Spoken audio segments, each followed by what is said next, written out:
Welcome, everyone. I'm Celeste Rhodes, the Children's and Teen Services Manager here at the American Library in Paris. I have a few technical reminders before we begin the program. All microphones will be off for this event with the exception of our speakers. Feel free to post your questions in the chat. I'll be back after the main event to read some audience questions to our guest. I want to take this opportunity to thank our library members for joining us tonight, as well as any newcomers who may be joining us for the first time. We're grateful to you, members, donors, volunteers, and guests from around the globe who support our work promoting English language, culture, and community in Paris. Tonight's guest spoke to a live audience here at the American Library in Paris in 2008, and this evening I am delighted to welcome him back for a virtual event. M.T. Anderson is the recipient of the 2019 Margaret A. Edwards Award, which is administered by the Young Adult Library Services Association. The award recognizes an author whose work has made a significant and lasting contribution to young adult literature. Anderson also won the National Book Award for Young People's Literature in 2006 for The Pox Party, the first of two Octavian Nothing books, which are historical novels set in Revolutionary era Boston. Anderson is known for advocating that young adults are capable of mature comprehension and for challenging his readers of varying ages to look at the world from a new perspective. Tonight, Anderson will be in conversation with three teen library members who will interview him on three of his latest works: The Daughters of Ys, a graphic novel set in Brittany; Symphony for the City of the Dead, Dmitri Shostakovich, and the Siege of Leningrad, a nonfiction work about the composer's role in rallying the city during the siege; and Landscape with Invisible Hand, a science fiction piece being made into a film by MGM next year. Please welcome Layla, Philip, and Jessica, who will be taking over and starting off this evening's discussion.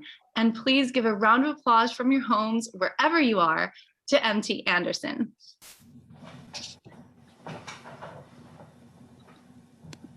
All right. So The Daughters of Ys is based on the Breton legend of the fallen city of Ys, and while preparing the questions for this book, I did some research on the mythology and the folklore surrounding the legend and found that there are so many different versions of it, some that are nearly unrecognizable from each other. So could you maybe talk about the versions of the myth that you found interesting when researching, and why you chose to follow certain versions of the story over others? Yeah. Oh, and let me just say, first of all, I just think it's so cool that you guys, Philippe, Jess, and Lila, are the interviewers tonight. Thank you so much for doing this. It's so wonderful. So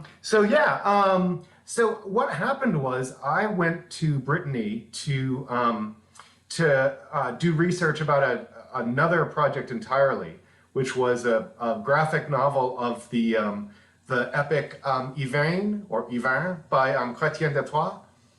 Which is an Arthurian epic about this magical pool that creates rain. And weirdly enough, it turned out, I discovered like the magical pool is real. It's in Brittany. Everyone knows where it is. And in fact, they had rituals there to cause rain up until the 1950s. That was the last time they were like, okay, let's give it one last shot. Let's see if it works. So anyway, I went to Brittany to check that out. And while I was there, I mean, first of all, I loved the landscape of Brittany. It's, it's like no other place. I came to Finistère, the furthest western point of France. And there was this bay called, with a nice little beach and everything, but called the Baie de la Trépassée, the Bay of the Dead. And I was like, well, that's a bummer of a thing to name a beach, but why is it named this? And that is when, I asked someone at the hotel there, and they said, oh, well, it's because it's connected to that story of Ys, the sunken city of Ys. And I had heard that story in passing before. There's like a great piece by the composer Debussy called the Sunken Cathedral that is supposedly based on it and that kind of thing. But I didn't really know it well. And, all I knew was that it was about a bad girl who because she was a bad girl, she'd been such a bad girl that her entire city had sunk beneath the waves. And then also the thing which the people at this hotel I was eating at told me, that the story that the fishermen there still occasionally on windy nights can hear the bells from the sunken cathedral still tolling as the waves wash them back and forth there in that bay.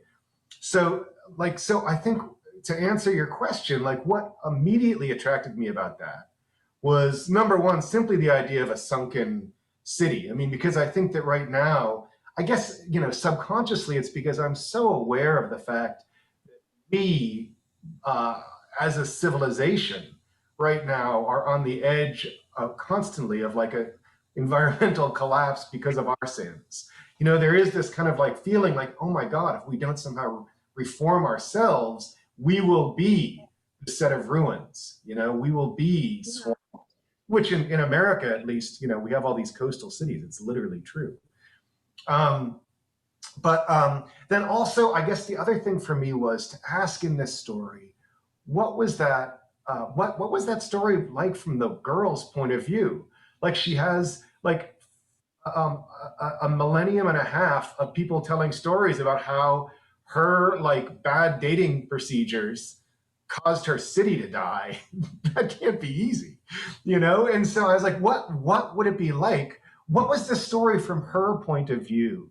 And especially, I found incredibly sad that in a couple of the versions, this isn't in all the versions, this is going back to your question, I found it very sad, this idea of a character who, in a couple of the versions, she remains alive beneath the waves and forever sits there in this desolate sunken city, singing songs remembering its heyday. And that was just such a powerful image of isolation that immediately I gravitated to those. Other things I'll say about the versions are, in some of them, for example, the young man who she hooks up with is very much associated with the devil. That is, he's like wearing all red, and they talk about how he has like a little pointy beard and all this kind of thing. And I was like, I want to kind of ease off on the really obvious devil metaphor because it feels like such a pre-Christian story, and it was probably a pre-Christian story. I'm trying to think. Oh, and I needed her to have some kind of like a foil. So basically in none of the old stories does she have a sister. That addition only came about in the 19th century with an opera by the composer Edouard Lalo. And his librettist, the guy who wrote the words for his opera, added a sister. And I was like, I need that sister. I need someone to have like a balance so that you have, it's not just this girl being kind of,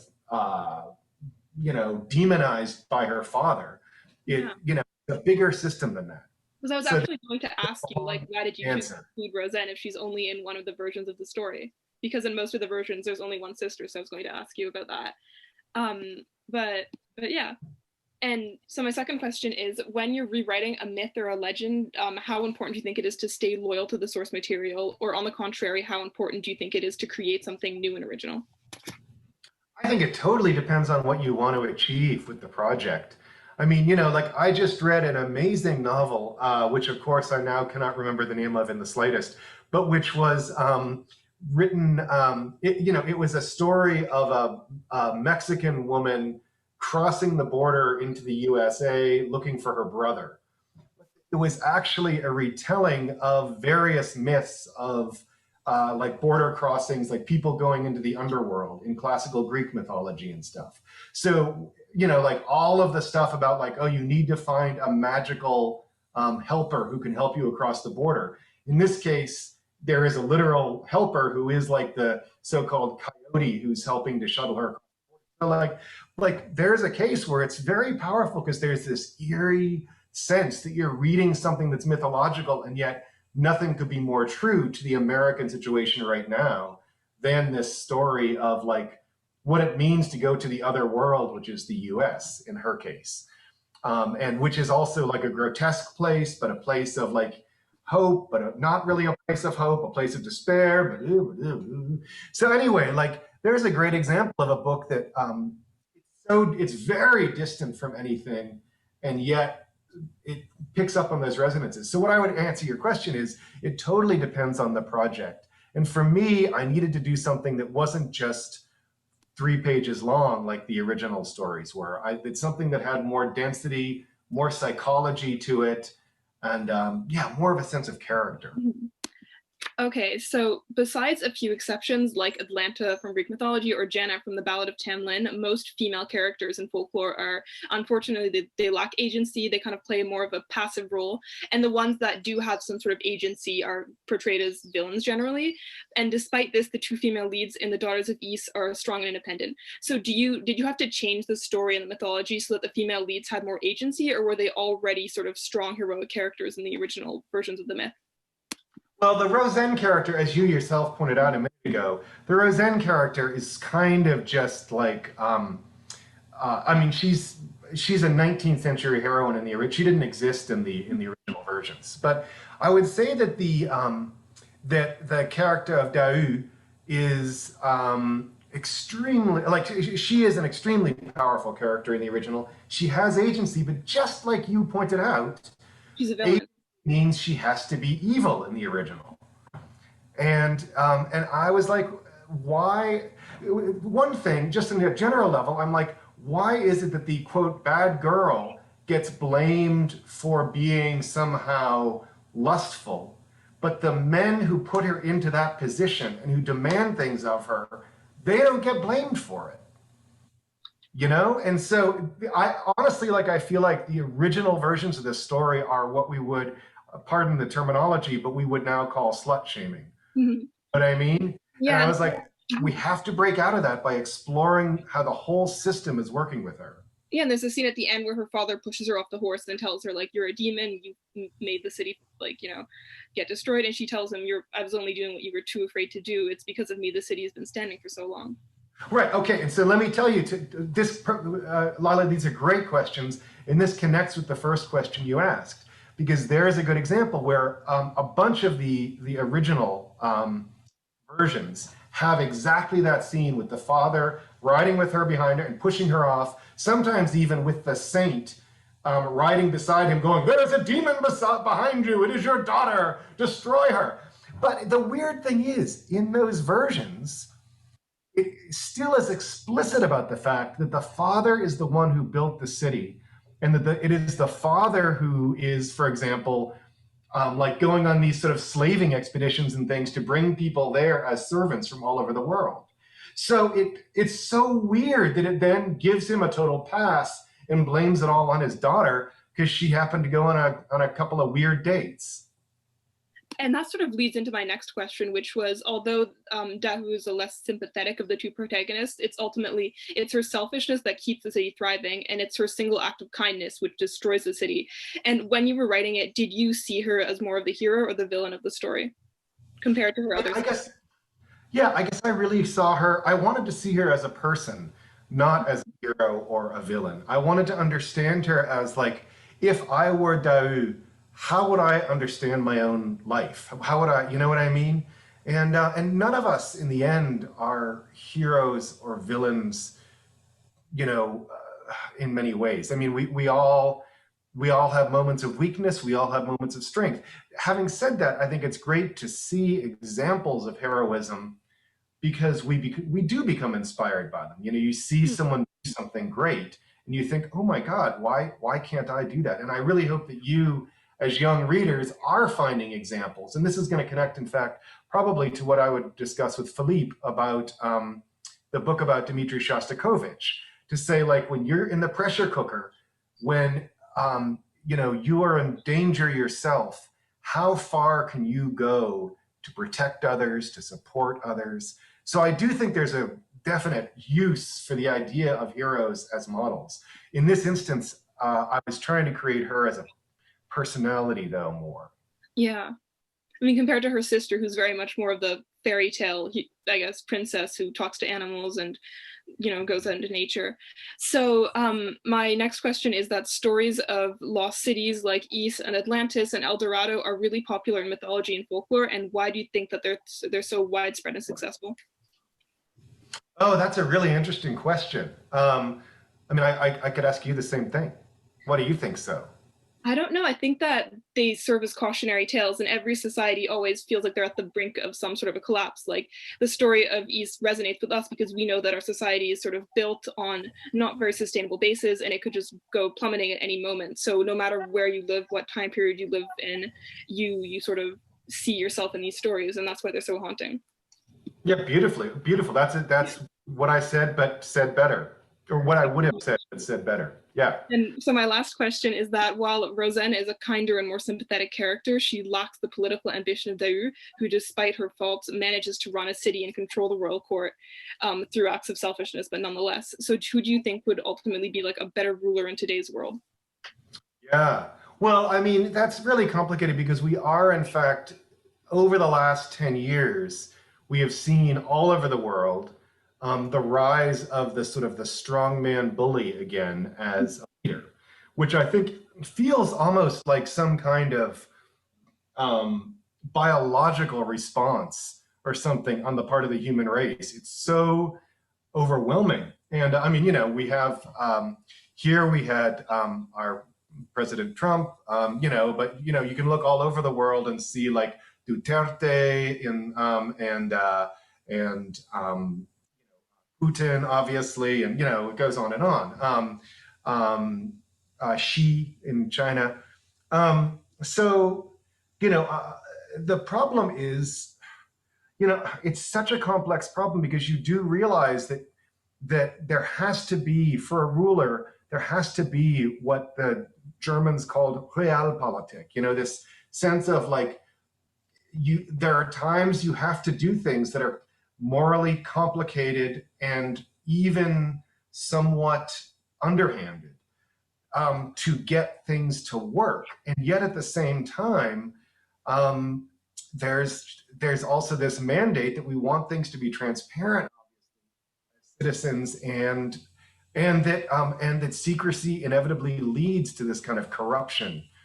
So it's such a complex question, like what power, what do we need for power in this, power to be exercised fairly?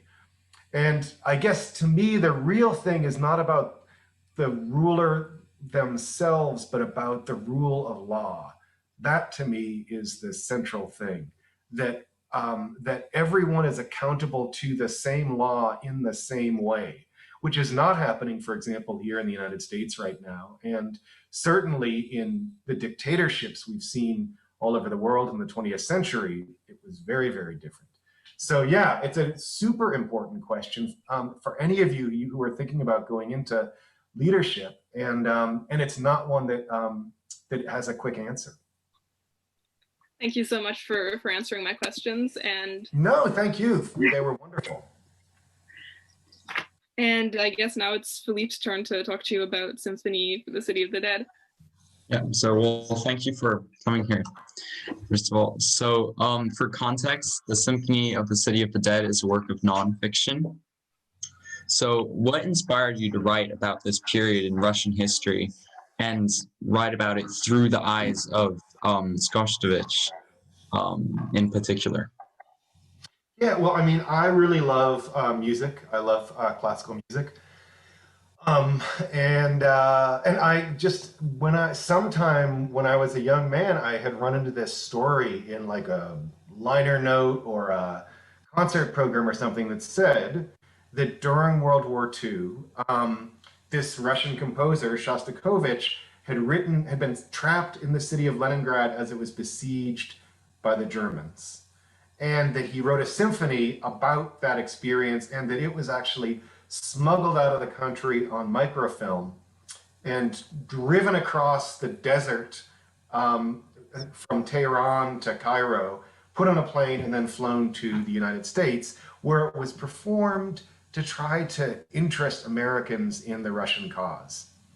And that to me was amazing. The idea that here this thing was on microfilm, and yet at the same time, like when you hear a 20th century story about microfilm and war, you assume it's going to be about like the plans for a nuclear submarine or a, you know, the Enigma code or something like that. But the idea that somehow they felt a symphony was important enough to transport in this bizarre way around the world, I found that incredibly powerful. So it started me asking all sorts of questions about what does music do? How does music change history? To what extent is warfare itself an act which is not merely physical but psychological, which I think is where I eventually ended up. Yeah, so about that, I felt like the amount of research which actually went into the book was quite like surprising because it was really detailed and stuff.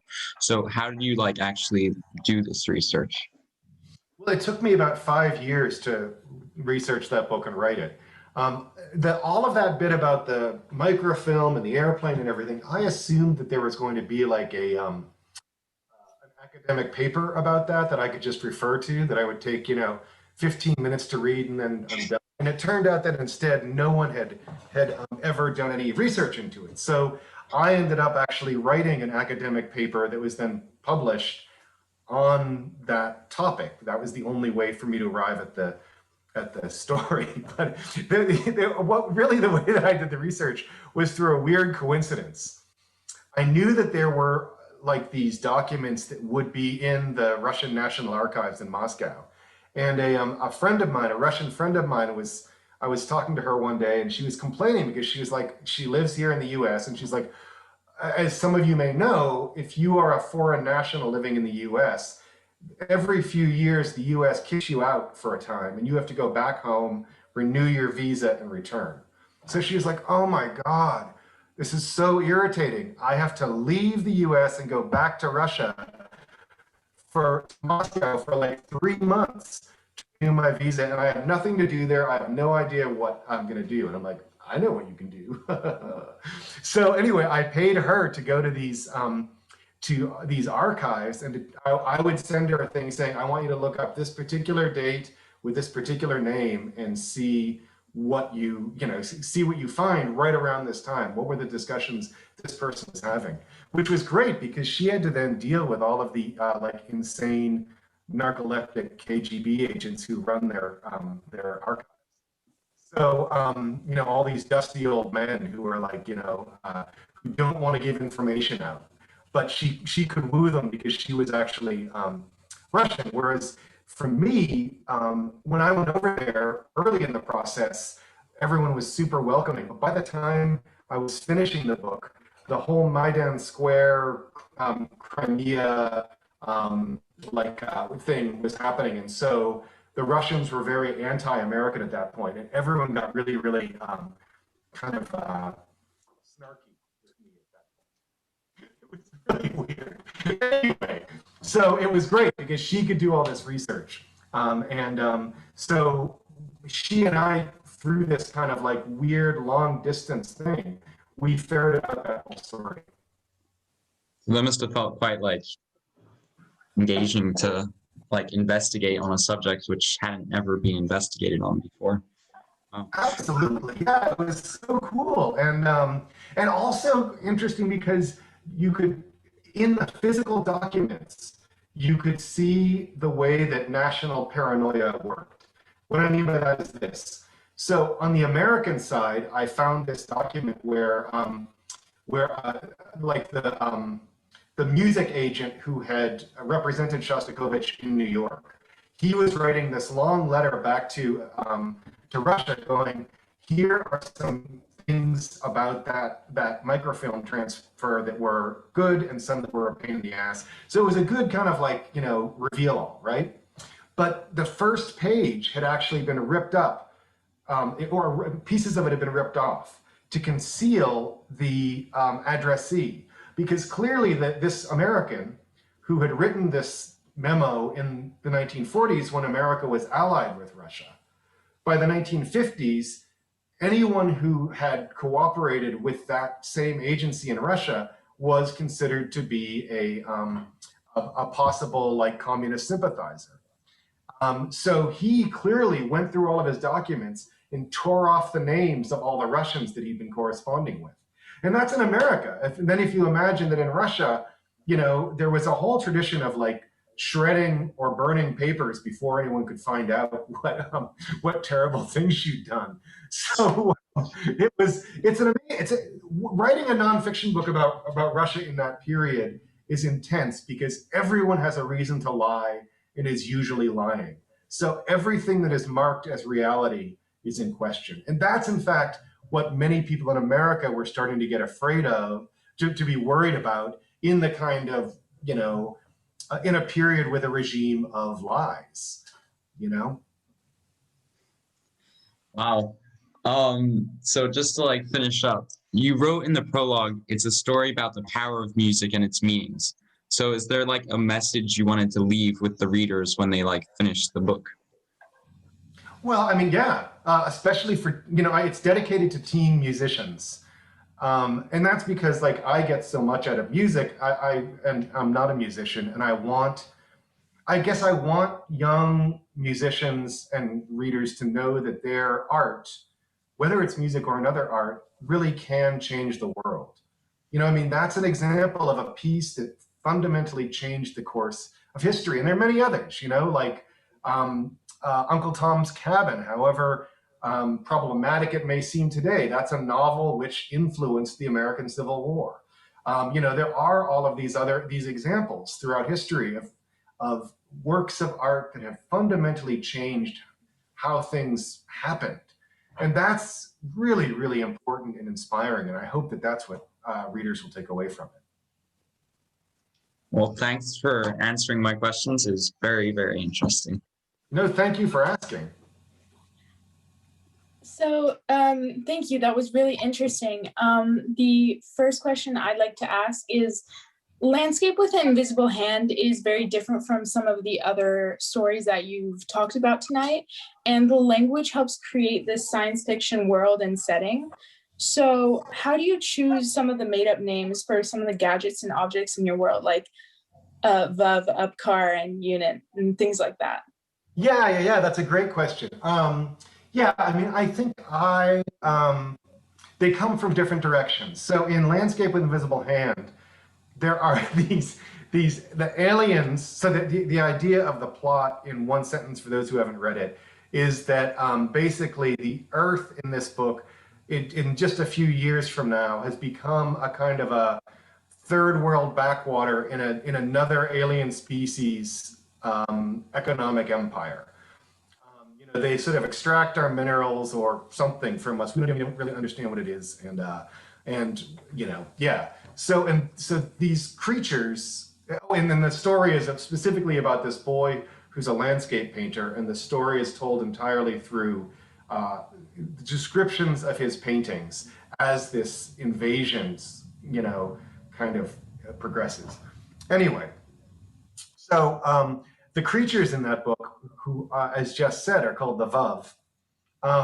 I envisioned as looking, it says in the book that they look like stone coffee tables, kind of. They're just sort of squat, and they're very, very fundamentally alien. The way that they make a noise, a language noise, is by scraping a little flipper along the side of their body. Okay.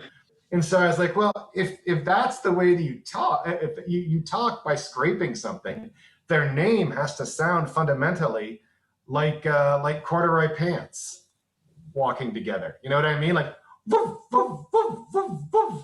So that's how I came up with that. Was just thinking about corduroy pants. Yeah. So that's really cool. But when you're writing, do you write in a voice that you think suits the character more, or that you think your readers might relate to more? Oh, that's a good question, because I mean, if anything, by and large, I tend to err on the side of saying, I want to write the way this character would express themselves. And so, for example, my two books, the Octavian Nothing books, which are books that are set in the 18th century in New England, where I actually live. I really wanted those books to be in an 18th century voice. And so, I isolated myself reading only 18th century things for several years while I wrote those books. so that it would be more natural for me to write in an 18th century way than in a modern way. And so my partner at the time actually complained because she was like, you use so many semicolons when you talk now. But, so I was really trying to kind of like alienate myself from a modern voice. And to me, I mean, I don't, you know, everyone finds their own solution to this question that you ask. But for me, I guess I think that the power of literature is that it alienates us from what we know of the world so that we actually then can see the world again anew. You know, because we forget what the world is like. There's just a word that, you know, like we hear car and we know what a car is enough. You know, we don't think about how weird it is that it is like 4 wheels and a bunch of tiny explosions that is propelling us around. You know what I mean? So I want to kind of restore that sense of unknowing. And to do that, I feel like I have to alienate myself through language and the reader in some ways from what they know through language, so that then you can see the thing with new eyes. You know, like here's a good example. In writing that book, I don't talk about humanity or humankind. I talk about mankind, or man with a capital M. It's a very 18th century way to talk about things. But like even that little change suggests a total cultural difference, where somehow in the 18th century you can get away with assuming that 49% of the human population was the whole human population. You know? Yeah. So speaking about like how you alienate yourself from like the world and just make your whole surroundings to inspire you for the novels, do you often take inspiration from your personal experiences and people that you know when you're writing fictional and dystopian novels? Oh, absolutely. Yeah. Oh, totally. I mean, I think, you know, because I want to try to get at emotions that I have and that other people have. That's what I'm trying to record, even in my own weird way. But I mean, like a lot of the details come from small, strange things. Like in Feed, which you mentioned, you know, the people in that world are starting to develop lesions on their body, like meaningless wounds that just start to appear. And because it's the world that it is, no one really notices. They just try to kind of like accessorize them to make them look hot. There's a good example of something where literally while I was writing the beginning of that book, I was taking a walk in the forest one day and I was looking at a birch tree, which have these, you know, these slits in the skin, which are called lenticels. And I was like, wow, I'm really glad I don't have those. And then I was like, you know what? What if I did? What if I had slits? And so that's sort of like how that idea came about. So you really find your inspiration anywhere, you know?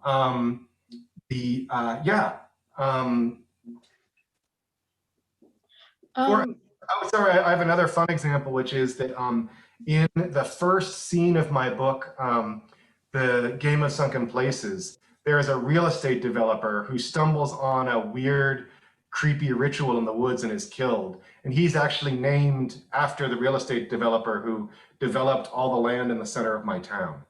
Oh. So, you know. Landscape with Invisible Hand is being made into a film by Metro-Goldwyn-Mayer. Are you involved in the making of the movie?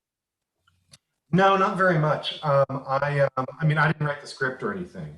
I've seen the script, but you know, and it's very exciting. It's still, because of COVID, they had to delay the filming of it. It was supposed to be filmed right now, but then the expense for filming during COVID turned out to be like $2 million extra, because they have to give like the whole cast and crew like a kind of like hazard pay, and then you have everyone divided up into like into cells so that they can't infect each other and blah blah blah. So MGM was like, no, we're not going to pay an extra $2 million to film this in April. So instead, it's going to be filmed in January or February probably of next year.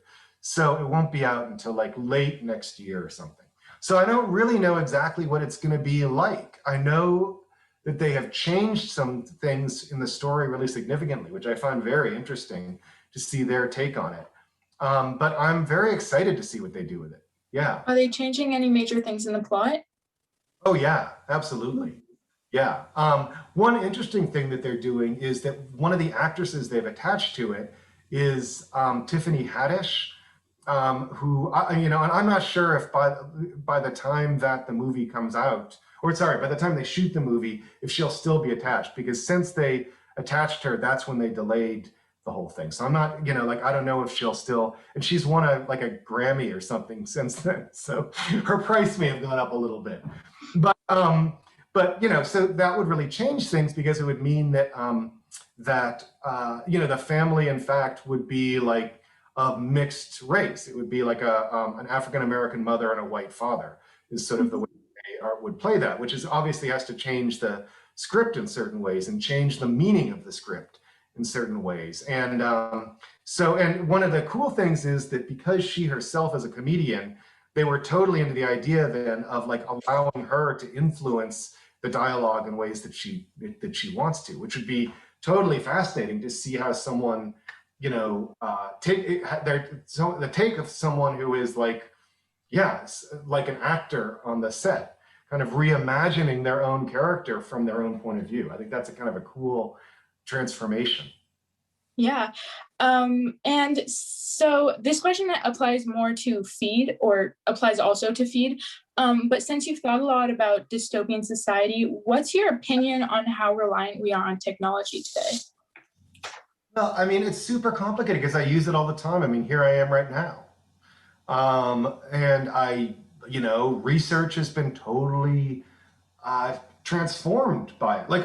To go back to, in fact, one of Lila's questions from the very beginning of this hour, I was in Brittany, like rural Brittany, wondering about the story of Ys, and within 7 minutes, I had like 5 19th century books of Breton folklore to read on my phone, and I could read all the different versions, and that's pretty amazing. And in general, it can bring people together wonderfully, but obviously there is a limitation to that, because it also allows for the kind of heightened rhetorical anger and spite and everything else that, so it's a really double-edged sword. And I wonder sometimes, there's a statistic about reported levels of income and happiness, which is that supposedly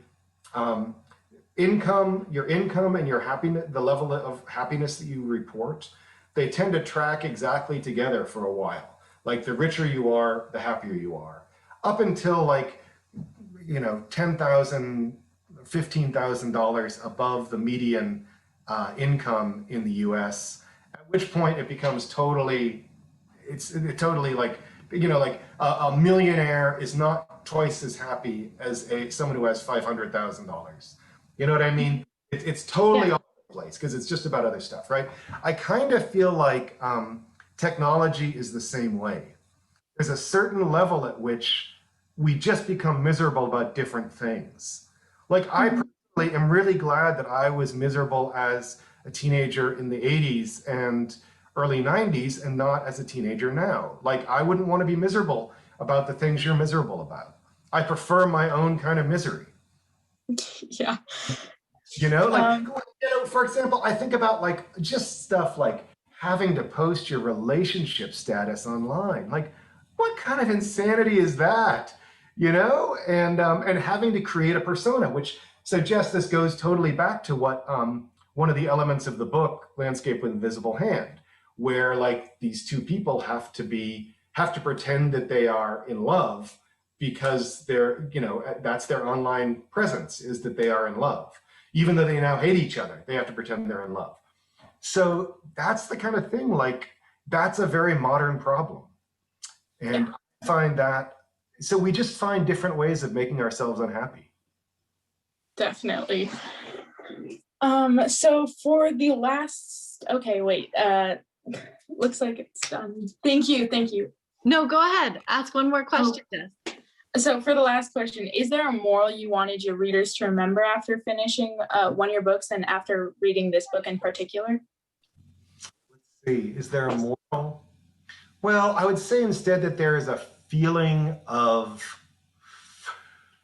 I want people to have a feeling of outrage at the things in their lives that are outrageous, so that they feel like there are others who stand with me, there are others who are going to be behind me, and I can do the right thing. That's what I want. Okay, cool. Thank you. Thank you. Thanks, all of you.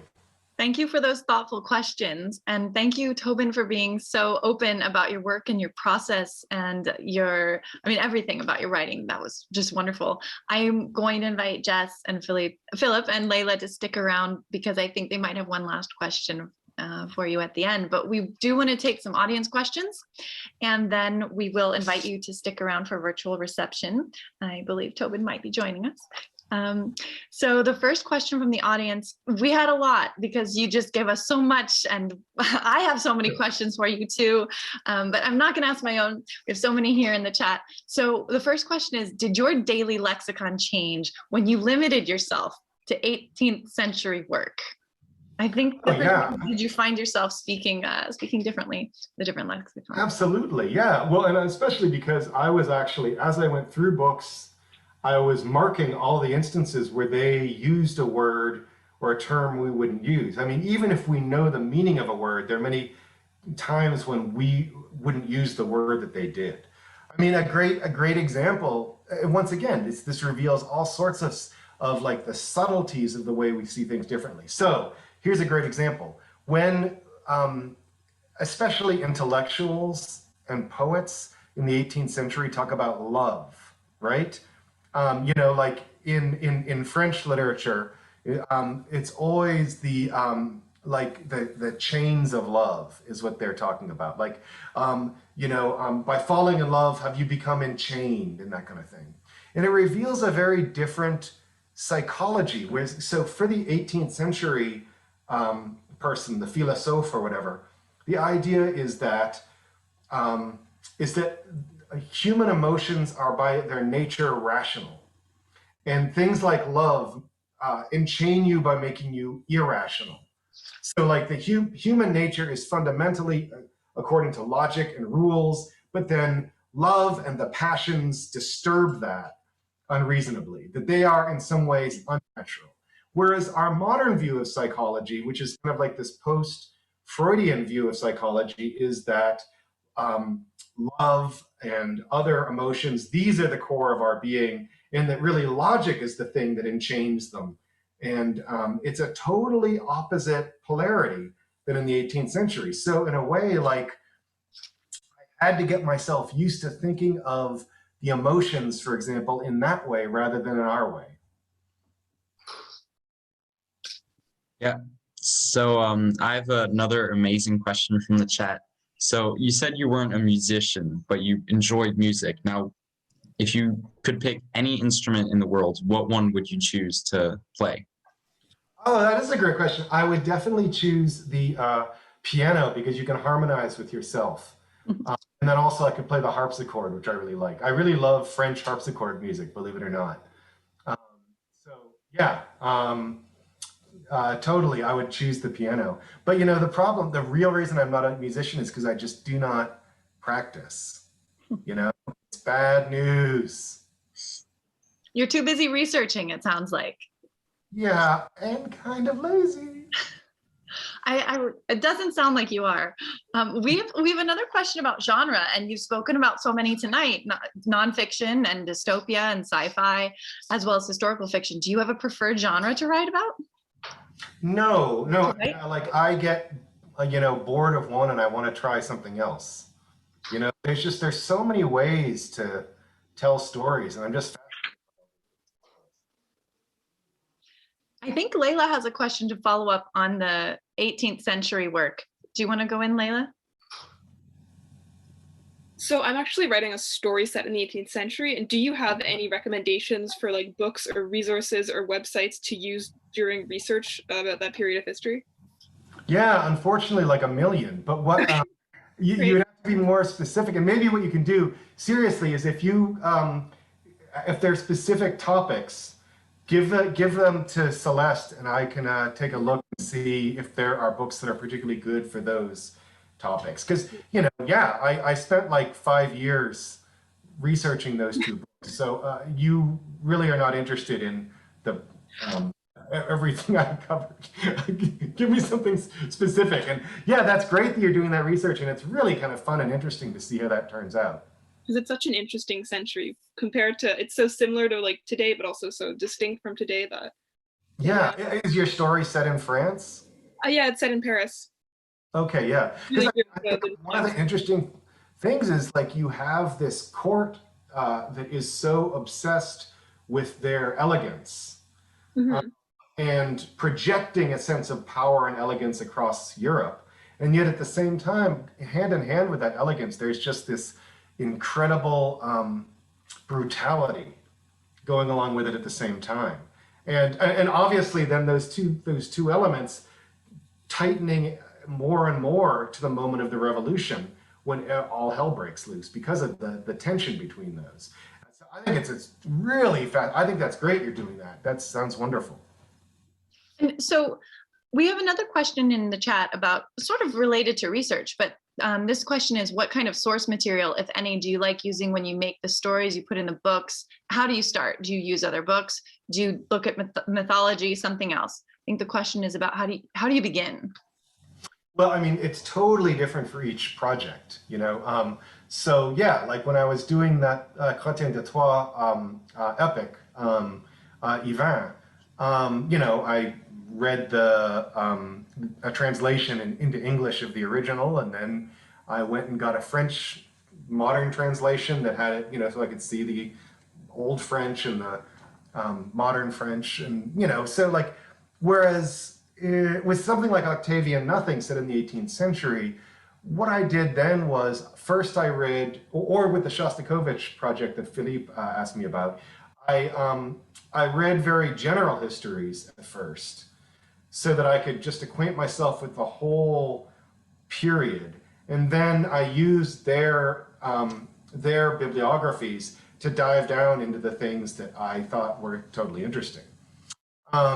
So I kind of like this, with the one exception I would say to people like Lila who are writing historical fiction, being that as I was writing, I still would do kind of not so much historical reading about like kings and dynasties and that kind of thing, but I would do reading about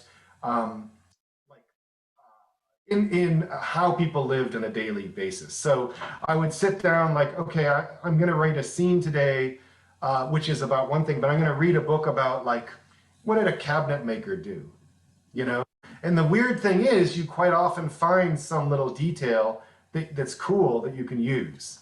So I had stopped doing the kind of history of like events, but I was still reading social history to see like, yeah, what do they like? What was the story with horse racing or whatever, And you talked about language earlier, and we spoke about it a little bit before we officially began. Someone asks here, does your knowledge of foreign language, if you know any, influence your writing? You can imagine our audiences are interested in languages. Does that influence you at all? It does. I mean, I am a crappy learner of foreign languages, maybe because I'm just so deeply immersed in English, but also because I am a product of the American public school system, where it is very difficult to study foreign language anyway. As the old joke runs, what do you call someone who knows 3 languages? Trilingual. What do you call someone who knows 2 languages? Bilingual. What do you call someone who knows 1 language? American.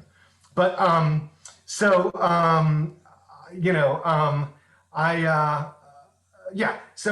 but I do think that it absolutely affects me because of a sense, as I've suggested in my answers earlier, that we create the world we live in partially through language. We're not really describing the world. By using a language, a particular language, we're setting limits on what we can see and understand.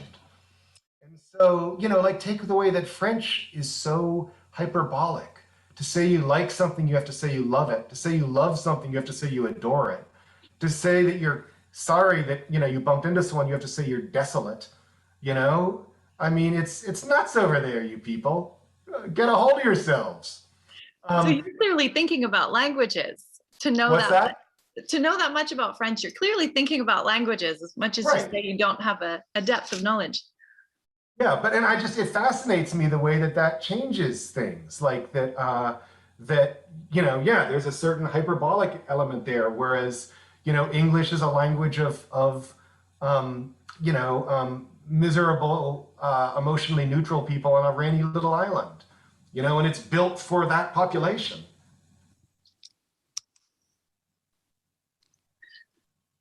I think Jess is going to ask the next question from the chat because it relates to what she was talking about earlier. Jess, you want to go ahead? Yeah, so if you had to live in one of the worlds of your books, which one would you choose? And what kind of role or social position do you think you would have in that world? That is a tough one because usually most of my books take place in really unpleasant environments. Wow, that's really sticking it to me. Because I guess one of the great things about being an author is you can force characters to go through stuff you don't want to go through. That's kind of the point. I mean, I really do love the 18th century. So I guess I could be an 18th century Bostonian if I were, I guess one of the things I was aware of when writing that book was that in reality, I went to England for college. I went to Cambridge University in England for college. So if I imagine myself as someone who in the 18th century went to England for college, I imagine myself as kind of a middle-class person. So it wouldn't be quite as crappy to live in the 18th century as it would be for some of the population. And I'm white, which makes a huge difference, obviously, in that period or any other. So, I mean, I guess I would probably choose that, but I feel guilty saying that because I know, I know what that would also mean for who I would have been. Yeah, it is a tough question. I'm glad you had to answer it and that the rest of us didn't. I think we have time for one more, maybe two, from the audience, because then we do want to let people meet. Although again, I could speak with you all evening, and I think everyone here is enjoying this. So the last question, or second to last, we'll see, is what are you working on now? Can you tell us about it? And are you researching or writing? Okay, yes, the thing I'm working on right now, which I'm about to revise, is a book that I wrote actually at this time last year. And what happened, it's a book for younger kids, like 10 years old, that kind of thing.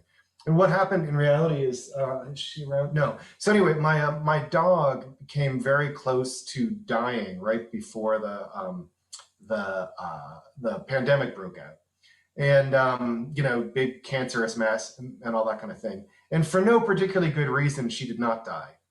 It just, something stopped and then she was fine. And so she then was with me. I live alone in a, like small haunted house in the middle of the hills. So, I mean, it was really important for me to have a companion through the last, through the pandemic, especially in those early months when no one was going anywhere, like, no one was going into town here, So this is a book which is about, it's a fantasy about a boy and his dog being a kind of a magical dog who escaped from the dark space underneath a mountain, and then sort of appears to him and, changes his life.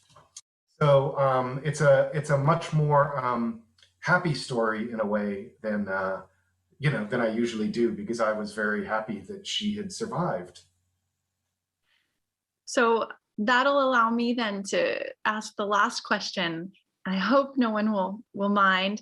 I think the only other questions are from staff and volunteers. I'm going to take the opportunity to ask one, because you've spoken a lot about hope and how this sounds very different from some of your other work. I do find it a little, not cynical, satirical. Perfect. I think it's perfectly satirical. Do you think that hope is really what differentiates young adult literature, children's literature, from what we consider adult literary fiction? Do you think your books need to be hopeful or should be hopeful?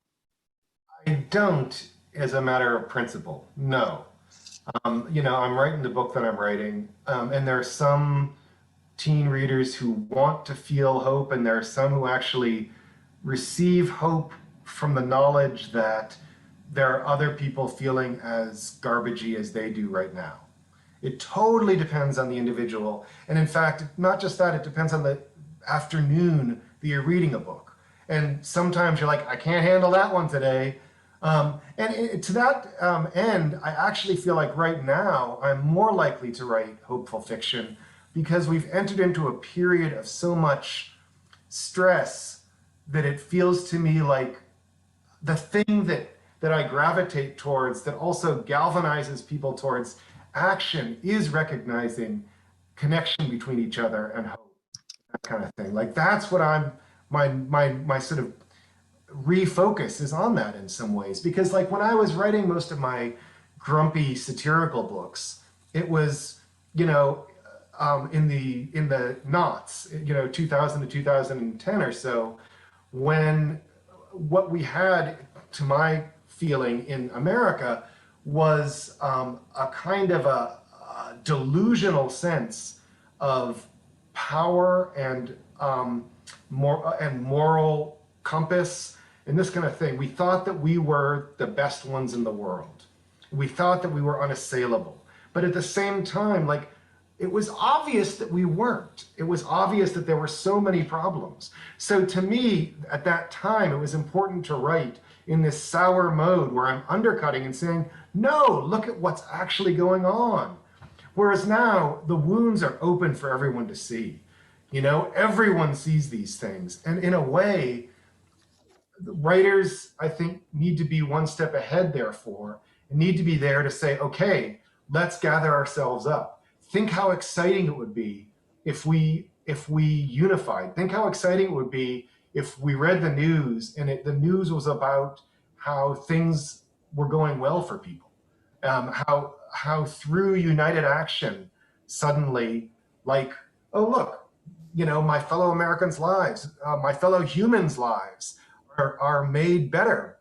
You know, that's a huge change. And so that's what I feel like, you know, like, there is a sort of a good reason for us right now to focus on hope, because we're seeing the damage so openly. There's no longer a need for the kind of like, the kind of wailing in the wilderness that I used to do. I could just ask follow-up after follow-up after follow-up question about this. I'm just nodding along. I see so many people nodding along to everything you're saying. But I can't monopolize you anymore. And thank you for being here so much. I just want to say thank you so much for taking the time to answer all of our questions. Thank you to Jess and Philip and Layla for being here and preparing such thoughtful questions. Again, bravo to all of you. And thank you to everyone for being here. I'm going to hand things over to Kirstie now. Hi, everyone. I'm Kirstie Mcculloch. I'm a children's librarian at the American Library in Paris. We would like to thank everyone and all of you for joining us tonight from wherever you are, and for asking questions and engaging with us and Tobin. Thank you especially to Layla and Philippe and Jess, who did such a great job with very thoughtful questions and lots of research before tonight. And thank you to Tobin for such fascinating answers and insight into all of your processes and your work. The American Library in Paris is an independent non-profit organisation, and we welcome any donations. So if you would like to support the library, then you can follow the link that's now posted in the chat box to support the library.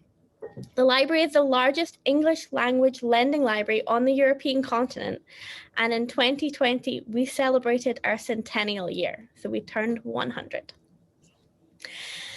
If you're interested in joining us for another event, you can see our programs calendar on our website, and our website has all of our information on programs and the sign-up links, and you can also find information about joining as a library member. If you'd like to check out any of the works that we've discussed tonight or any other books, you can explore our online catalogue or you can stop by the library. Thank you again to our teens. MP Anderson, it was a pleasure to host you this evening. Thank you for inspiring all of us.